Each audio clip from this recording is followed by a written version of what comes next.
The dream for me is being able to create with a full life and a full heart. Sing hallelujah, come on, get happy. Ready for the judgment day.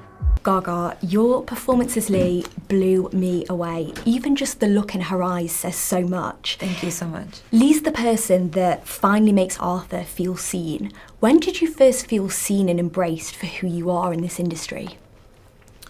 Definitely when I started to see some sort of recurring so sorry.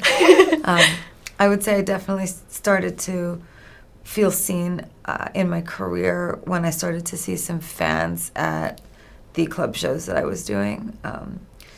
I just felt like, sometimes I would do interviews and it would just not go well. I mean, I actually feel much more accepted as a person in my career now than I used to. But my fans were always like right there with me, and they just totally got me. And so, yeah. Well, listen, my paw's been up since 2009, so I'm with you. Let's get out of here. I know how much Lee means to you, and you put so much of yourself into your art. How personal is the Harlequin album to you? Harlequin is a very personal album, and I think that it also is kind of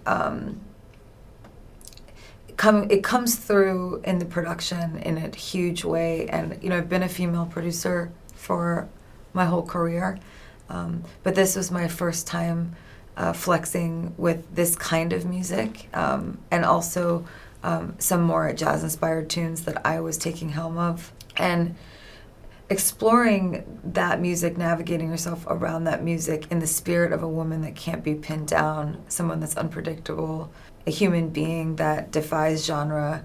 That was something that was kind of like a total rebellious revelation for me, that I could just make whatever I wanted, whenever I wanted, in that image of Harlequin. I can't wait to hear it. I mean, the artwork is genius. I love all the Easter eggs in there as well. She's taking a very safe shower. It's okay, baby. Let's give the people what they want. Speaking of music, there's actually a video I came across which I found really interesting, which shows parallels between the first Joker film and the Marry the Night music video. And you both say, "I've got nothing left to lose," and it's said in a really similar tone as well. I have nothing left to lose. And I wanted to know, do you believe in fate? Because this feels like it sort of is. Thank you. I think I just believe in energy. And I think the energy in your life carries you. I think your dreams carry you. And I think that you end up working with kindred spirits, if you're lucky. And I feel really lucky. And, working on this movie, I got to be a part of something that, celebrated people that are different. And that's always been something that I care about, so. I mean, the scenes that explore Lee and Arthur's fantasy are just so beautifully done. And I feel like these characters are such dreamers. How have your own dreams changed as you've evolved and grown in this industry? I think the dream that has changed for me the most, and I had so many desires to, have a stable home life, a real family at home. And I think that I used to feel like I would also, though, make my art kind of at any cost. And now I think I have found that I make better work when I feel truly stable at home and happy and balanced in my life. So I would say that the dream for me is being able to create with a full life and a full heart. It was as an anecdote, every day that I came home from set on Joker, I made dinner. And Michael and I having dinner at the end of the day together was makes the whole thing, I'm work. so happy that you're happy. Thank you. Your music means the world to me. I can hand on my heart say it changed my life. I'm interested to know what song on Harlequin would be Lee's favourite? I think on Harlequin it would be, Lee's favorite song would be the original Happy Mistake that I wrote, because it, one of the lyrics is a lonely disposition, portraits of a strung out girl. sort of like acknowledges all the ways that I've like leaned into this kind of broken female iconography, and all the ways that like I have felt so like healed by like the darkness of being a woman as well.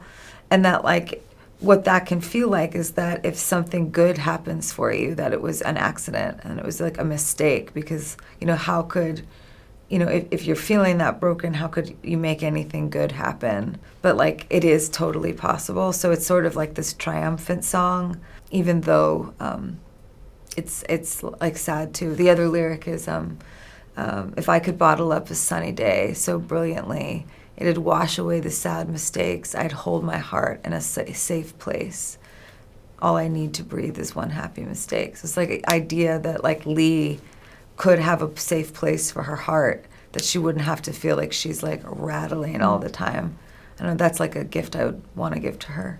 You've given me goosebumps here. Filming this must have been such a special experience. How did you feel on the first day of set compared to the final day when they yelled cut? I was like really, really feeling nervous. I think Joaquin and I were like both nervous for different reasons.